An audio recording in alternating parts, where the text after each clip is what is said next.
Baik Pak Sunarso.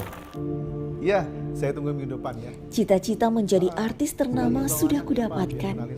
Namun, aku kembali dihadapkan dengan masalah. Saat itu papa tidak mengizinkan aku untuk menikah dengan pujaan hatiku. Kebetulan Pak Sunarso sama anaknya minggu depan mau kesini, mau kenalan sama kamu. Nih, anaknya itu ganteng, berpendidikan, cocok buat kamu. Ya. Kenapa sih, Pak? Oki itu punya pilihan sendiri. Oki itu nggak mau dijodohin. Ki, dengerin papa ya. Anaknya Pak Sunarso itu terbaik buat kamu. Papa tuh nggak bakal salah milih. Kenapa sih, Pak? Rudi, Papa tolak. Rizky, Papa tolak. Malik, Papa tolak. Itu pilihan Oki sendiri, Pak. Ya tapi papa nggak setuju. Anaknya Pak Sunarso itu yang terbaik buat kamu. Percaya sama papa. Kan papi udah bilang. Dia itu ganteng, berpendidikan, orangnya baik lagi. Enggak, Pak. Oki nggak setuju. Loh, Oki. Oki. Oki. Saya sempat berhubungan tidak baik dengan ayah saya karena saya ingin menikah, sementara ayah saya selalu menolak orang yang datang kepada ayah saya untuk melamar saya. Saya marah, saya kesal, saya nggak suka dengan perilaku ayah saya. Itu yang buat ayah saya juga bersedih melihat anak yang selama ini nurut, anak yang selama ini menurut beliau, membanggakan beliau, sedemikian marahnya pada dirinya. Gitu.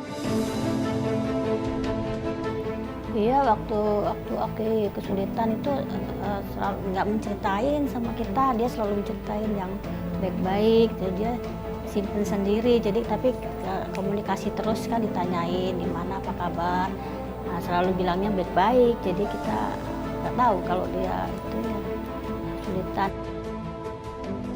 Namun lagi-lagi Allah mengingatkan aku bahwa skenarionya lah yang paling baik. Aku bertemu dengan Ori Fitrio di Janeiro, seorang laki-laki yang baik, dan tentu saja kali ini papa menyetujui untuk kami menikah. Di saat saya sibuk bekerja, sibuk syuting, nggak mikirin apa-apa, tiba-tiba datang seorang laki-laki yang datang kepada papa saya, dan ajaibnya papa saya senang dengan laki-laki ini. Dari pertemuan pertama sampai menikah, kami memerlukan waktu 4 bulan saja. Kemudian akhirnya kami menikah. Dan hari ini saya berterima kasih kepada papa saya karena telah memilihkan calon suami yang baik buat saya. 4 tahun sudah perjalanan rumah tanggaku. Alhamdulillah, kami sudah dikaruniai 3 orang anak. Menurut saya Oki adalah wanita yang sangat soleha, pintar, banyak dikagumi sama banyak orang. Dan menurut saya wanita yang sangat luar biasa lah, karena jarang sekali yang saya amati gitu kan, wanita seperti Oki. Apapun bisa, dari dia main sinetron, artis film, nyanyi, baca suaranya juga, baca Al-Quran merdu, tulis buku, banyak yang Oki bisa gitu, bisa main piano, banyak yang diolah semuanya itu. Roda kehidupan terus bergulir. Dari dunia peran, kini aku mendapatkan sebuah amanah baru. Sampai akhirnya tahun 2014, Islam Itu Indah menelpon saya dan meminta saya untuk menjadi bintang tamu ketika itu. Tentu saya sangat bahagia ketika saya bisa mendengar langsung ceramah Ustadz Maulana, kemudian saya berkenalan dengan Mas Fadli ketika itu. Beberapa hari kemudian tiba-tiba diminta lagi oleh Islam Itu Indah, boleh nggak Oki bicara 5 menit aja di Islam Itu Indah. Saya diberi kesempatan, akhirnya saya menyampaikan apa yang saya tahu. Selanjutnya akhirnya dari 2014 sampai hari ini, alhamdulillah mengisi di Islam Itu Indah. Itu yang membuat saya terus-menerus untuk belajar, dan saya merasa bahwa ini adalah amanah dari Allah Subhanahu wa Ta'ala yang nggak boleh saya sia-siakan.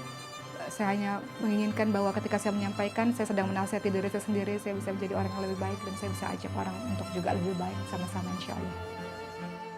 Kita pindah dari takdir yang buruk menuju kepada takdir yang baik. Artinya di situ ada ikhtiar dan doa adalah bagian dari ikhtiar.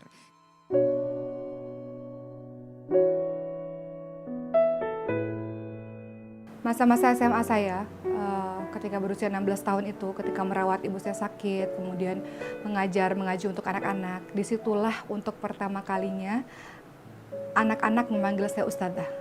Karena pada saat itu seluruh pengajar yang berada di musola dipanggil dengan ustadz atau ustadzah. Bagi saya, panggilan apapun, mudah-mudahan Allah jaga saya, mudah-mudahan tidak berpengaruh terhadap saya. Artinya bahwa saya adalah orang yang ketika merasakan begitu banyak pertolongan Allah dalam kehidupan saya adalah orang yang ingin dekat kepada Allah.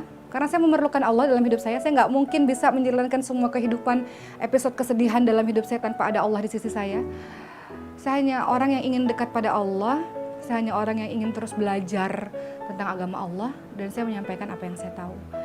Sehingga ketika diundang untuk mengisi Islam itu Indah, kemudian sebagian orang memanggil ustadzah, sebagian orang memanggil Uma, sebagian orang memanggil Mbak, sebagian orang memanggil kakak, sebagian orang memanggil adek. Itu semua adalah panggilan-panggilan yang saya serahkan kepada orang banyak. Di tengah perjalanan berdakwah, aku kembali diuji. Aktivitas dakwahku di dunia televisi menjadi sorotan bagi beberapa orang. Namun sekitar tahun 2016 kalau saya tidak salah, tiba-tiba muncul di Instagram, di sosial media, beberapa orang yang menginginkan saya untuk tidak tampil di televisi. Tentu di awal sebagai manusia biasa ada rasa kaget. Saya kemudian berintrospeksi diri, apa yang harus saya perbaiki, apa yang salah dalam diri saya. Sehingga saya selalu mengatakan, Alhamdulillah ala kulli hal, segala puji bagi Allah untuk semua keadaan. Allah uji saya dalam artian, kullu nafsin dha'iqatul maut wa nabluukum bisyarri wal khairi fitnah. Semua yang bernyawa pasti akan mati dan Allah akan menguji kita dengan keburukan maupun dengan kebaikan. Mungkin ketika Allah takdirkan saya untuk berada di dunia hiburan, mungkin saya kurang banyak waktu di sepertiga malam terakhir untuk menangis seperti dahulu.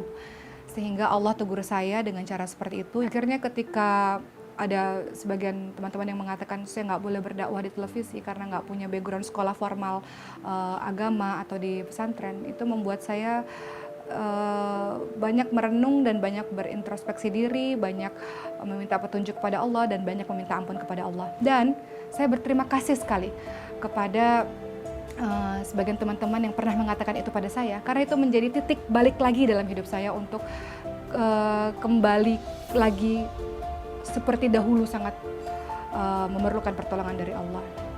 Dan apa yang saya lakukan, saya minta pada Allah agar Allah berikan saya ketenangan, saya minta pada Allah agar saya tetap terus menjadi orang yang belajar, tetap menjadi orang yang memberitahu kepada orang lain tentang apa yang saya tahu. Dan saya minta ampun kepada Allah atas kesalahan saya, atas dosa-dosa saya. Dan saya minta pada Allah agar saya senantiasa istiqomah dan Allah jaga kita semua agar tetap terus istiqomah di jalan Allah. Rasulullah SAW tidak akan mungkin mengembalikan Hamzah hidup lagi, tidak akan selesai permasalahan itu. Tapi karena Rasulullah memaafkan Hindun, Hindun menjadi sahabiah, menjadi sahabat wanita yang mulia. Apapun yang pernah menimpaku, aku selalu mencoba ikhlas.